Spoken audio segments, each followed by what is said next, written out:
I'm Snape, and you're watching Disney Channel.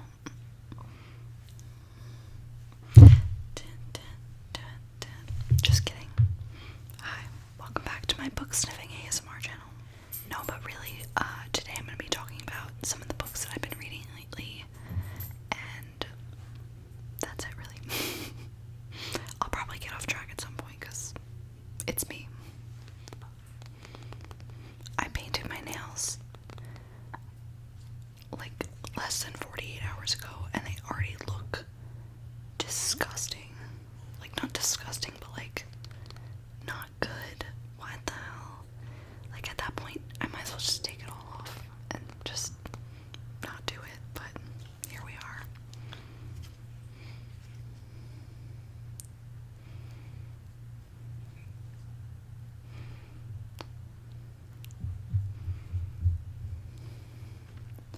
That definitely could have been done before, but I thought I'd just add an extra little some.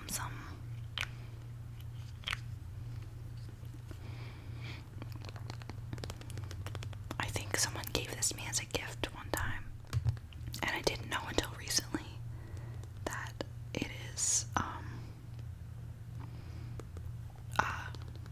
not tested on animals, so that's nice. That's a little plus, a little bonus. Remember when I said I'd get off track? I didn't even get on track yet. I'm already just way off. So the first book I read this year was a reread. It was Eleanor and Park, which I talked about it was like a decade in books or whatever, and I read it at the time that I read it this month. It had been 4 years since I first read it, and it still hurt exactly the same, even knowing what was happening, going into it. While it was happening, I knew what was going down, even when they didn't yet. It still fucking hurt. So, 10 out of 10, would recommend getting absolutely gutted by this book. It's by Rainbow Rowell. And after I finished reading it, I was like, hey, wasn't there gonna be a movie? So I looked into it, and they even made like an Instagram page for it and everything. I don't know if anyone's cast or if anything has like been taken in any directions, but when I googled the movie,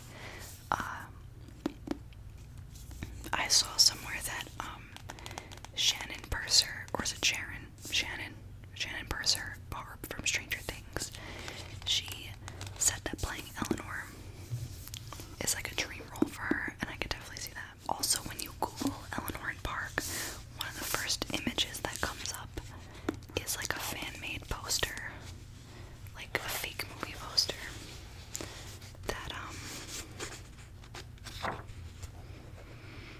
there we go, guys.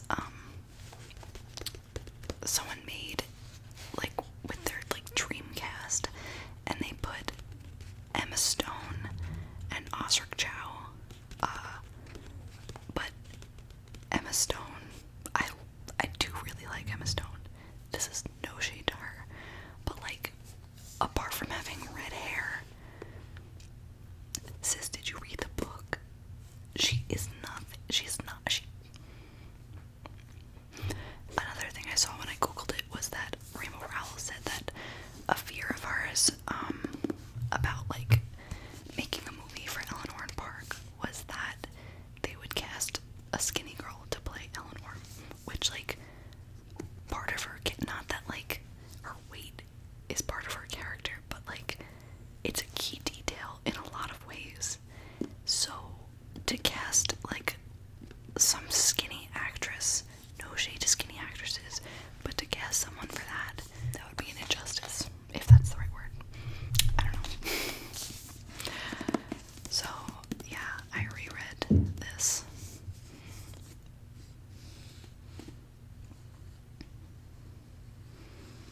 It took me like a couple of days. I think the first time I read it in 2016 was like really quick, especially since I was just starting to get back into like reading for fun and everything, or reading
before she even realizes that she's possessed. Like, I realized, not only because it's called My Best Friend's Exorcism, but just reading the symptoms, I was like, this bitch possessed. But Abby, like, I guess like a normal person, like, wouldn't immediately jump to that conclusion. So when she tried to help her, she was helping her thinking it was something else, and people still weren't believing her, and it was just, the entire middle just fucking made me so angry. Not the entire middle, it's just like some part halfway through, and then they brought it back again, and the end I did really enjoy. So I guess I do recommend it. I don't know if that's what I'm basing this on, but I'm not talking shit, I do like it.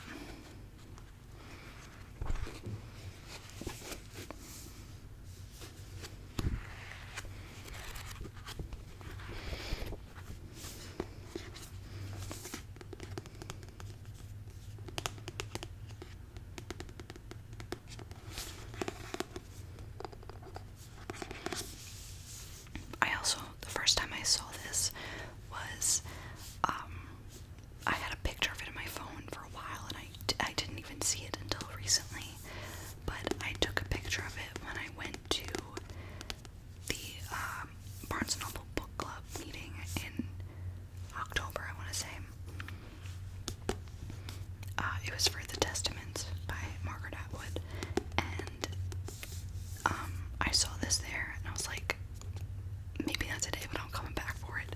So I took a picture of it. Didn't see it until maybe a few weeks, a month ago, and then I found out that the Barnes Noble near me is closing, and I thought it was for good because they couldn't. The whole thing was they couldn't pay the rent for where they're at, and now I found out that it's closing for like a few months, and they're gonna split the store in half. They're basically just downsizing, and someone else is gonna take over the other half of the store. So I was like, shit, I gotta get these sales, let's go. And I went, and of course this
it uses,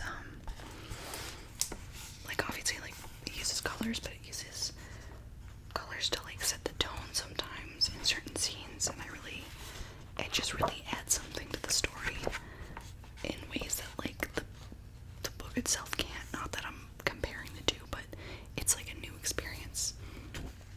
Ah, yes, the middle schoolers are getting home now. We're gonna walk by my window. Love that for me.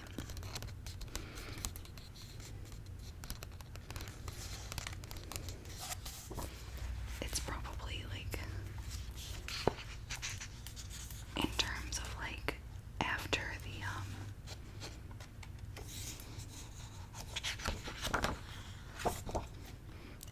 the book itself, it's probably like my favorite adaptation of it, because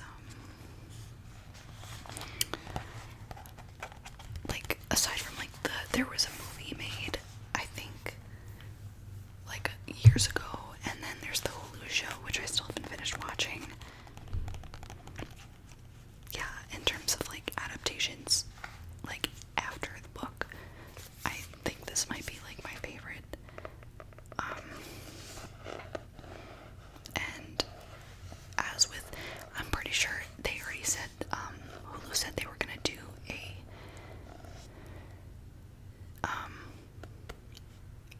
they were gonna make the Testaments into a TV show, as well as like they did with Handmaid's Tale, and I hope that this artist takes it upon themselves to also do it with the Testaments, because I would definitely get that. I would love to see that too. Oh my god. I really like the Testaments a lot for some reason. I'm getting too hyped. Some people had issues with it. I, however, thoroughly enjoyed it, and I just love when things wrap up in the end. I could talk about it forever. The next book I read was Tiger Lily by Jodi Lynn Anderson. And let me just say, I bought this book like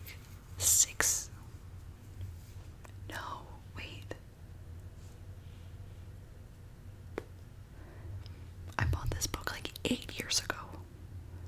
8. What the fuck?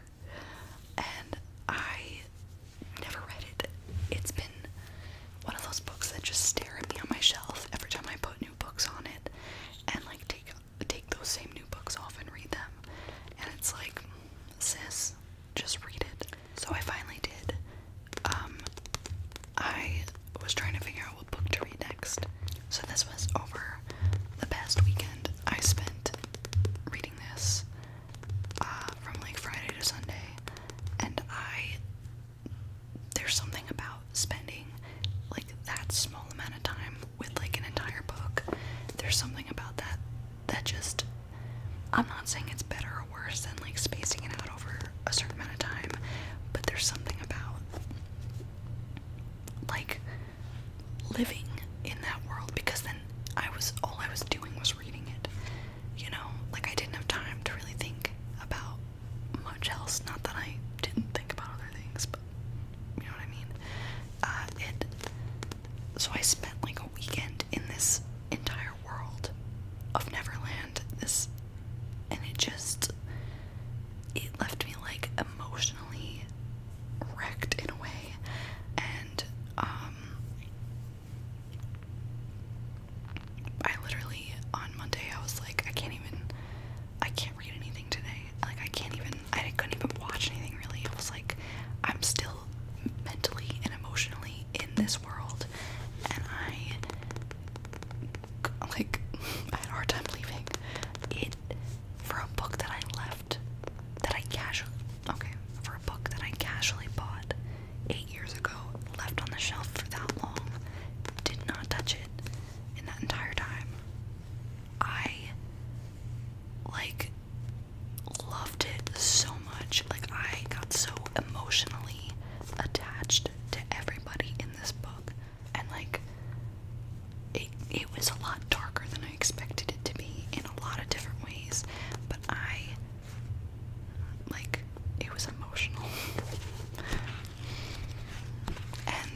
omnipresent. I don't know. Like, not that she's like a god. I don't know if that's what that means, but like, she knows all.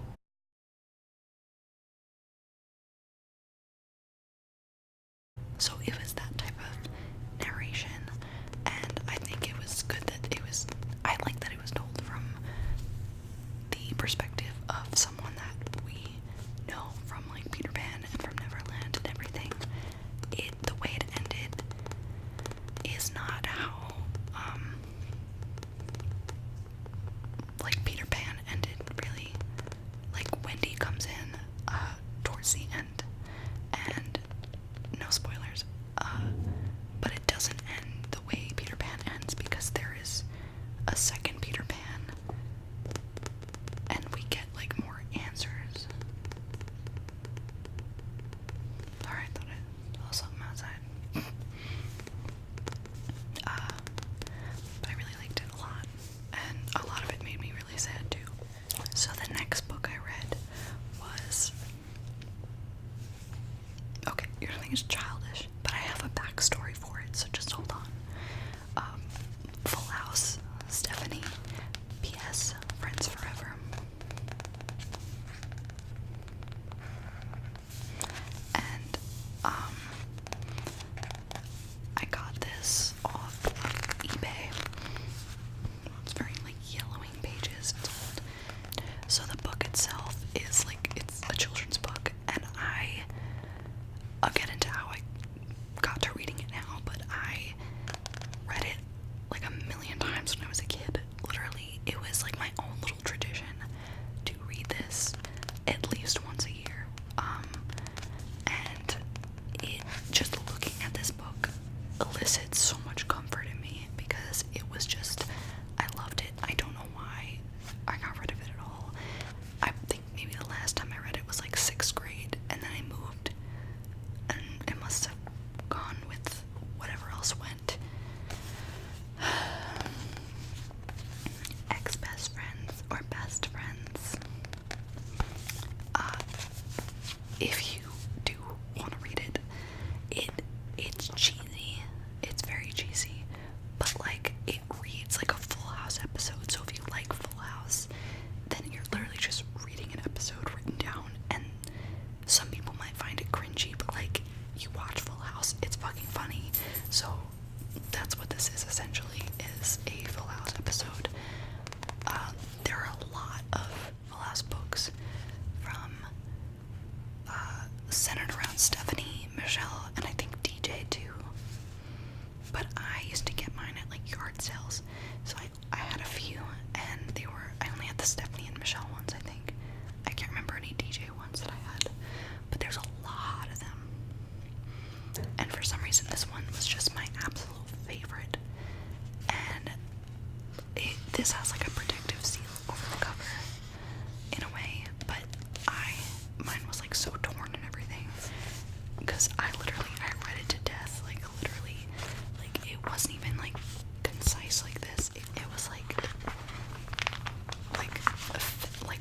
a lot more feathered out, fanned out. I don't know. It just, I loved it. It took me like an hour or two to read the other day.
this is the exact edition I had when I was a kid. So I found a copy for like, it was like $1.50 or something on eBay. Some people were selling it for more, so like, shout out to my boy Lance. So I saw this for like $1.50 and I'm like, okay, like I have to get it. And then I was like, he has a lot of books on eBay. And I was like, let me take a gander and see what else he has. You know, like, I'm like, I doubt I'll end up with more than this. And I'm going through page by page, and I'm seeing like a lot of kids books that I used to have as a kid. Certain Disney books, like really children's books, like not just like these.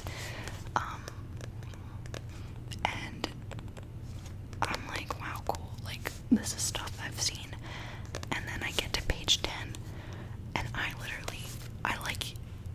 can't even describe how I felt. It was such shock. It really caught me off guard. It was this. It came up on his eBay. And I was like, what are the odds that I'm looking for a super, super specific edition of The Wizard of Oz? That's like, it's not even like I was after like the first edition or anything.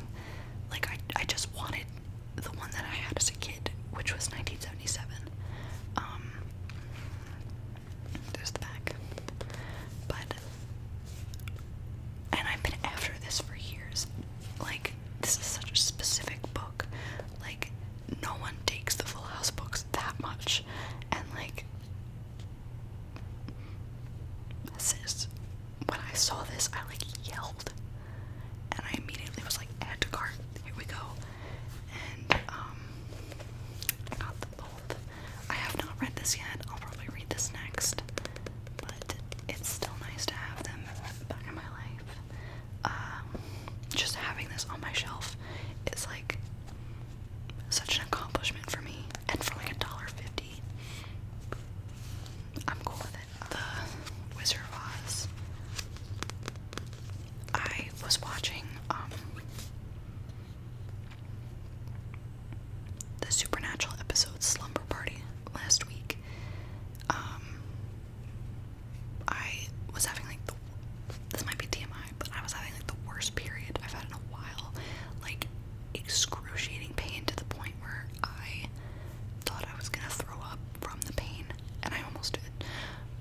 But like, I can't even describe how bad it was. But moving on, I put that episode on for like a comfort. I don't know, because maybe I'm biased because Charlie's my favorite, but her episodes always just slap the hardest.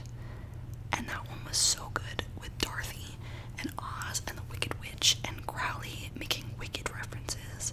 Like, it's chef's kiss. It made me realize, I was like, I want to read The Wizard of Oz again. And then I realized it was a series, and I was like, let's get a head start. So I got this. That was when I looked into this. So I'm excited.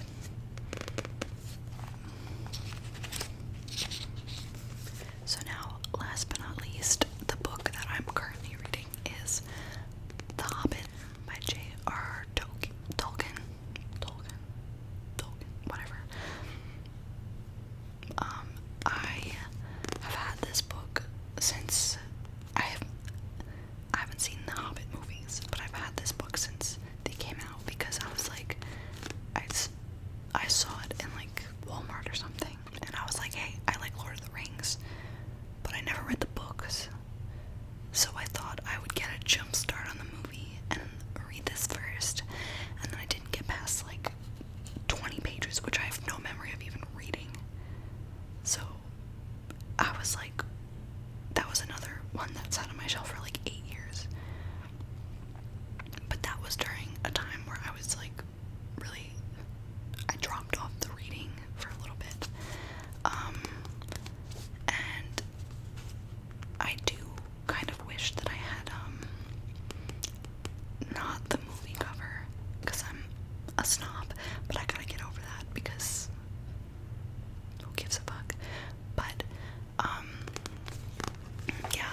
like heavily as like Harry Potter and things like that, but like enough that like I'm considered like a Lord of the Rings fan, and my family as well.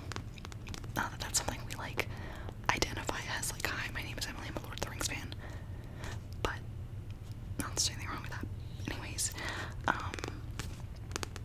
never read the books, and maybe it was like a year or two ago, I keep smelling it, because it smells like old, because it's been sitting on my shelf forever, so like the pages are getting a little yellowed, so it smells kind of old, and I kind of like that for this. It like fits the vibe, but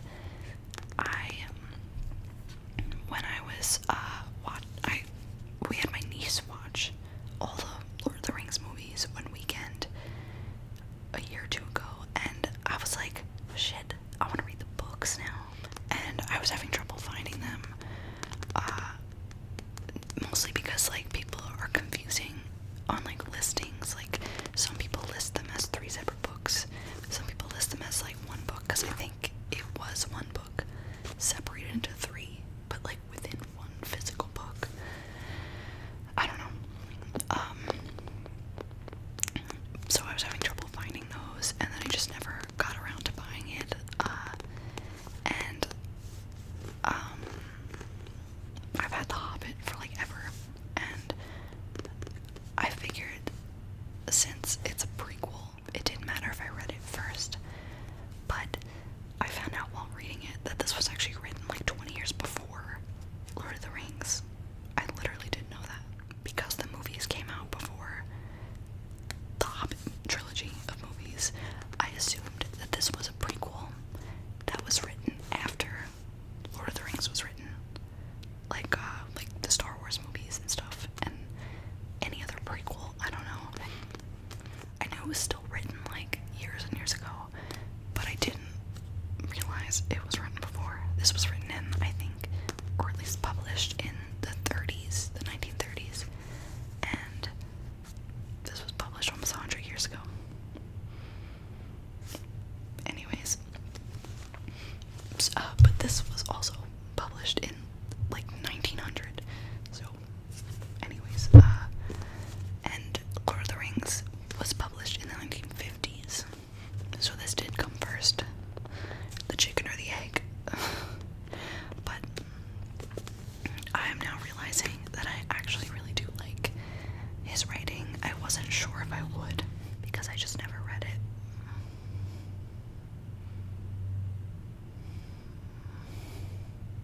I'm like the new neighborhood watch now.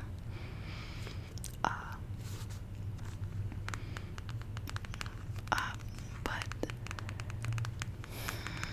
especially after what happened yesterday.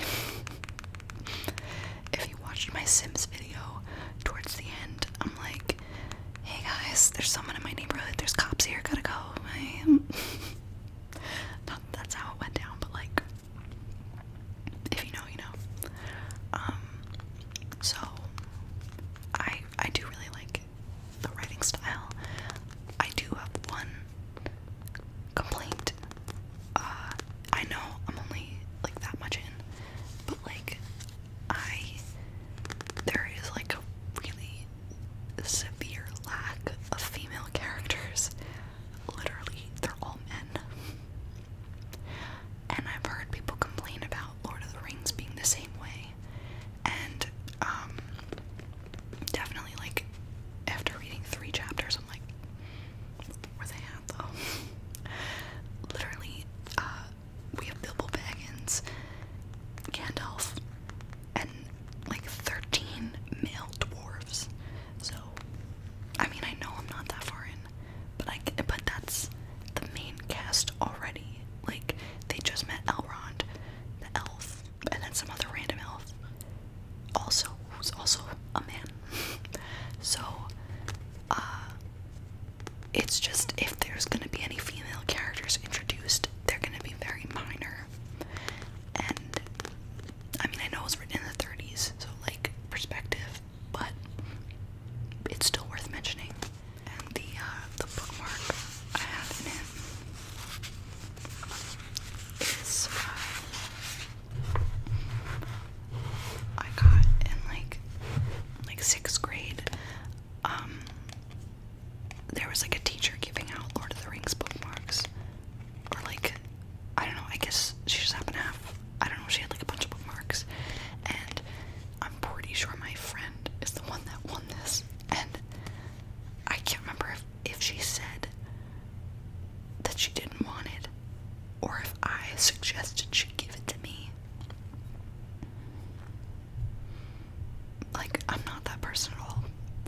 was as a kid either, but I think I saw her have this and I was like, hey, I really like Lord of the Rings, can I have it?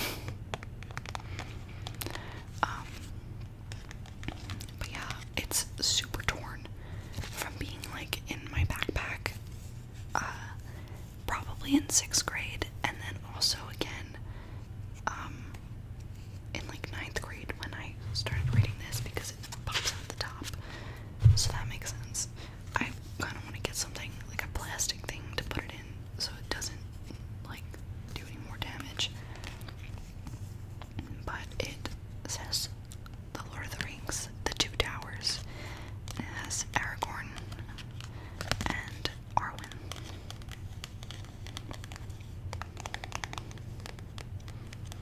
It also says America Online, keyword Lord of the Rings, and that's a throwback in itself. Because like AOL, you could still have emails on there, but I remember having like the AOL like icon on the computer and opening up a whole separate thing, and there was like so much shit you could do with that. Like, or maybe that was just me. I used to fuck around with that a lot. I think I had like Lord of the Rings icons for my like IMing.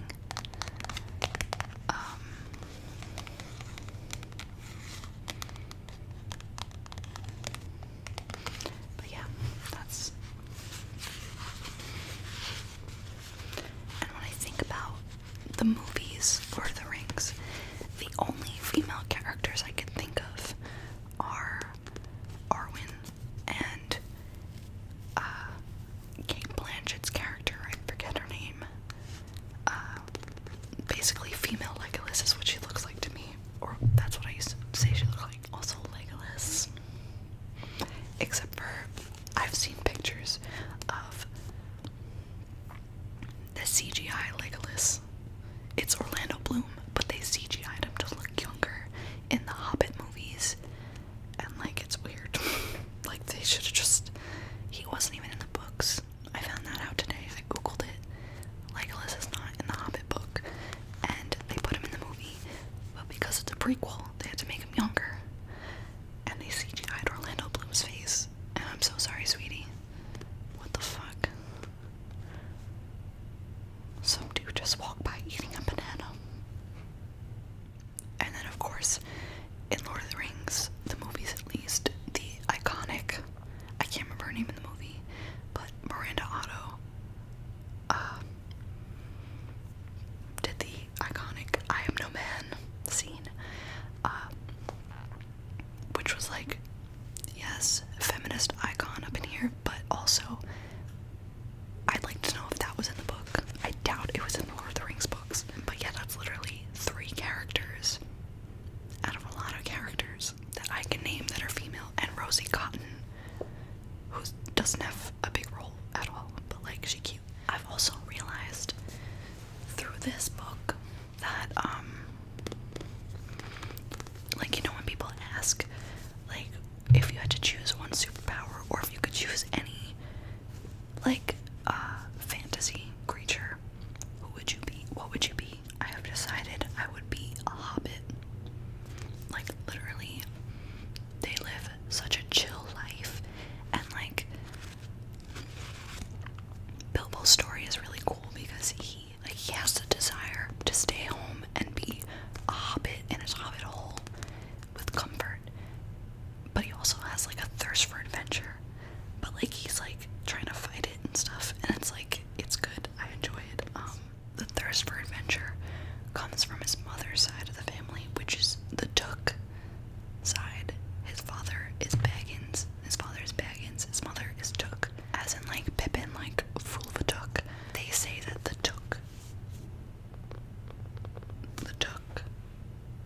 people, hobbits, like it was like rumored that they had like fairy blood in them, and that's what made them want adventure. And that was interesting to me because his mother's name is Belladonna. Belladonna Took has part fairy in her, and in Tiger Lily, Tink's father left them, Tink and her mother, for another fairy named Belladonna.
he's like